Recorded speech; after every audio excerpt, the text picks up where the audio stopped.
এই কোরআনকে বলা হয় কিমিয়া, মানে পরশ পাথর। কি বলা হয়?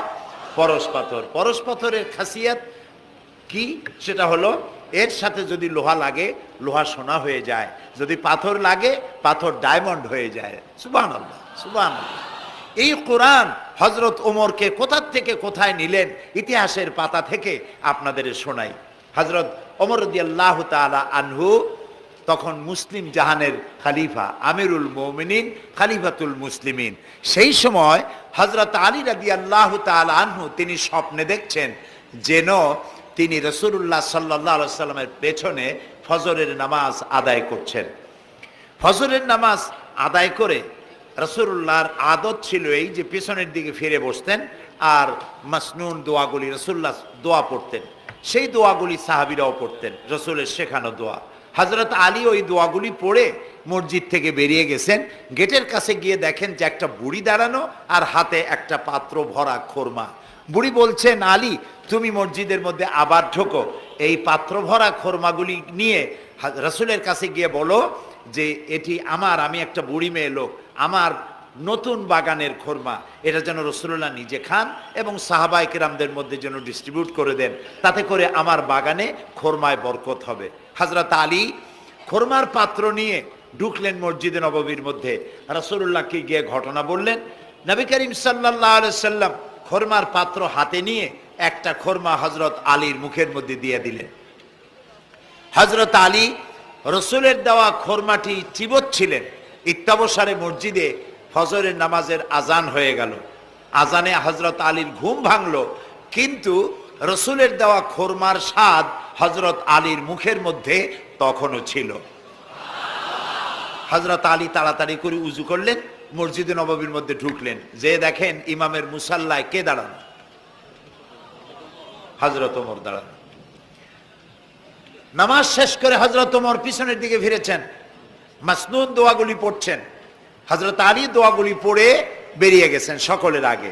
বেরিয়ে গিয়ে দেখেন গেটে এক বুড়ি দাঁড়ানো, হাতে এক পাত্র খোরমা।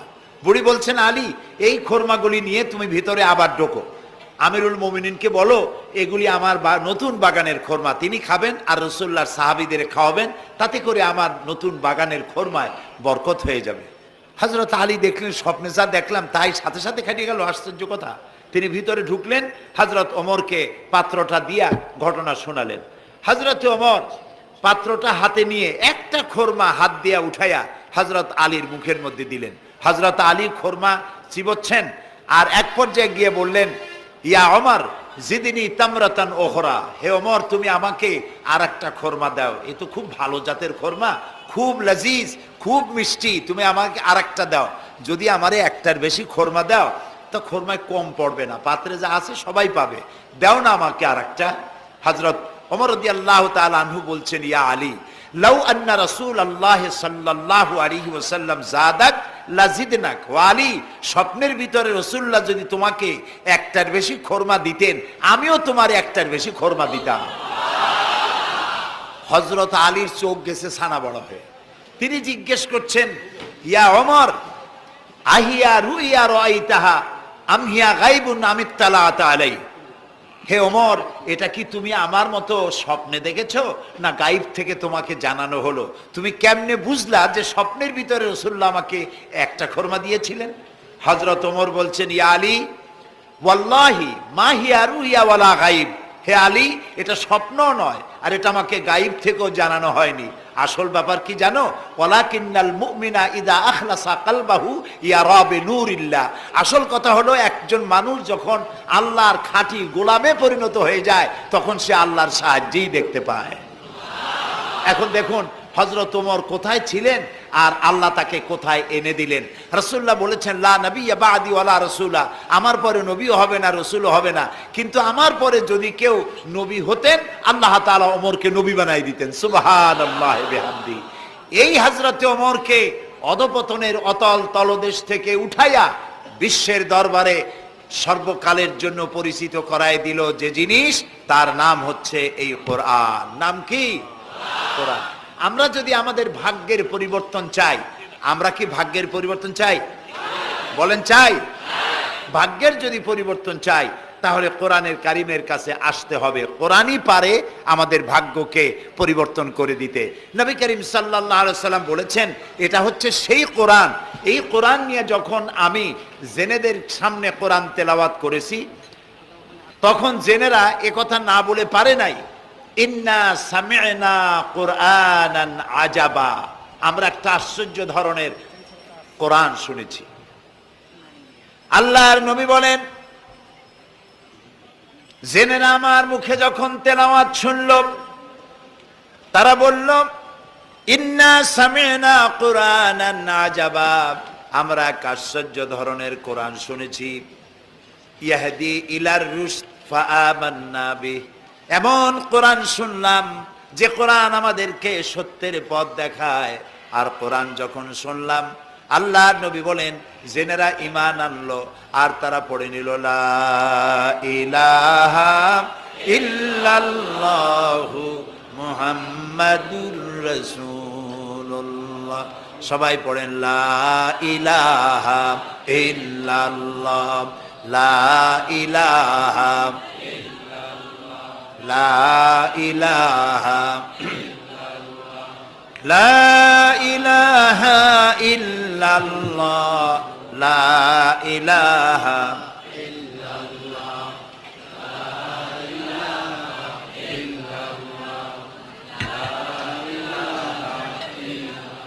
লা ইলাহা ইল্লাল্লাহ মুহাম্মাদুর রাসূলুল্লাহ।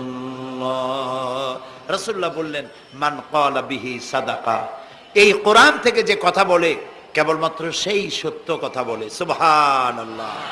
প্রিয় ভাই সব, আমাদের তো কপাল খারাপ, কারা কি বক্তৃতা করলো, সেই বক্তৃতায় কোরআন নাই, হাদিস নাই, যা কইলো তাই বিশ্বাস করে সেদিকে দৌড়াইলাম। কিন্তু আল্লাহ তাআলার নবী বলছেন, কোরআনের রেফারেন্স দিয়ে যারা কথা বলে ওদের কথাই সত্য কথা। সুবহানাল্লাহ বলবেন না? কারণ আল্লাহ তাআলা বলছেন, ওমান আসদাকু মিনাল্লাহি কিলা ওমান আসদাকু মিনাল্লাহি হাদিসা, আল্লাহর চাইতে সত্যবাদী আর কে হতে পারে? সুতরাং যারাই বক্তৃতার মধ্যে কোরআনের রেফারেন্স দিয়ে কথা বলে তারাই সত্য কথা বলে, বলেছেন মুহাম্মদ রাসূলুল্লাহ সাল্লাল্লাহু আলাইহি ওয়াসাল্লাম। ওয়ামান আমিলা বিহি উজরা, আর কোরআন শরীফ পড়ে যে বুঝে আর আমল করে আল্লাহ তাদেরকে পুরস্কৃত করবেন ফিদ দুনিয়া ওয়াল আখিরা, দুনিয়াও পুরস্কার দেবেন, আখিরাতেও পুরস্কার দেবেন। দুনিয়া পুরস্কারটা কি দেবেন? আল্লাহ রাব্বুল আলামিন বলেন, দুনিয়ার পুরস্কারটা শোনো, ফামান তাবিয়া হুদায়া ফালা খাউফুন আলাইহিম ওয়ালা হুম ইয়াহজানুন।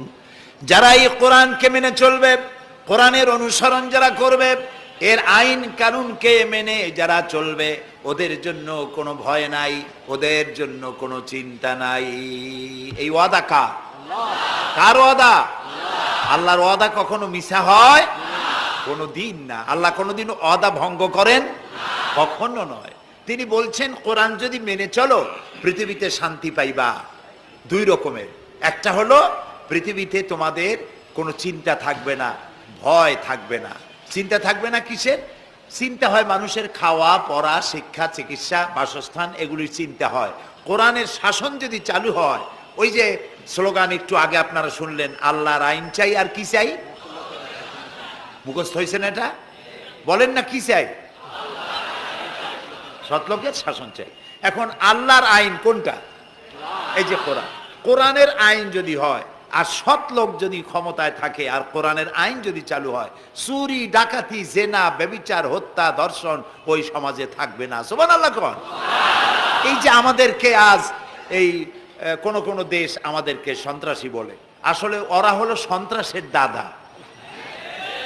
আমরা তো সন্ত্রাসী না। এই পৃথিবীতে মুসলমানরাই সব থেকে বেশি শান্তিপ্রিয়। এর চাইতে শান্তিপ্রিয় জাতি পৃথিবীতে আর নাই। সুবহানাল্লাহ বলি, আলহামদুলিল্লাহ বলি। আপনি দেখেন না, আপনি দেখেন না, এই যে আল্লাহর ঘর যখন নির্মাণ হলো, কে আল্লাহর ঘর নির্মাণ করছিলেন কোন তো? আমাদের জাতির পিতা। কে করেছিলেন? জাতির পিতা কে? এইটা নিয়ে প্যাঁচ লাগাবেন না তো, ভালো করে মনে রাখবেন, এই নিয়ে কোনো পেঁচাপেচি নেই। মুসলমান মিল্লাতের পিতা কে? ইব্রাহিম আলাইহিস সালাম। তিনি আল্লাহর ঘর বানালেন, তিনি রাজমিস্ত্রি হিসেবে কাজ করলেন, আর একজন হেল্পার ছিলেন সাথে, তিনিও পয়গম্বর ছিলেন। কে তিনি?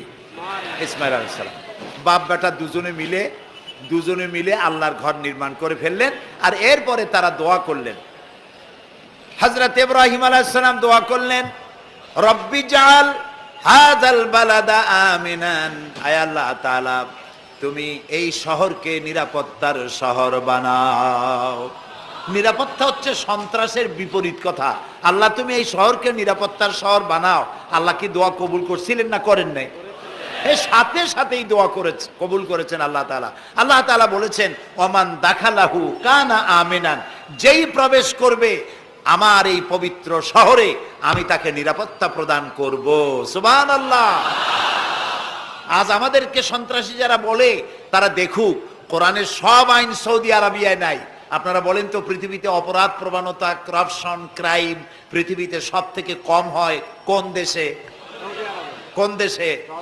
কিন্তু কোরআন শরীফের সবটা আইন সেখানে চালু নাই। কিন্তু কিছু আইন চালু আছে, তাতে এত শান্তি, লক্ষ লক্ষ নারী পুরুষ একসাথে ঘোরাফেরা করে হজের সময়, একসাথে মুজদালিফায়। এরকম শামিয়ানা নাই, বিল্ডিং নাই, খোলা মাঠে উন্মুক্ত আকাশের নিচে শুয়ে থাকে, বসে থাকে, হাঁটাচলা করে।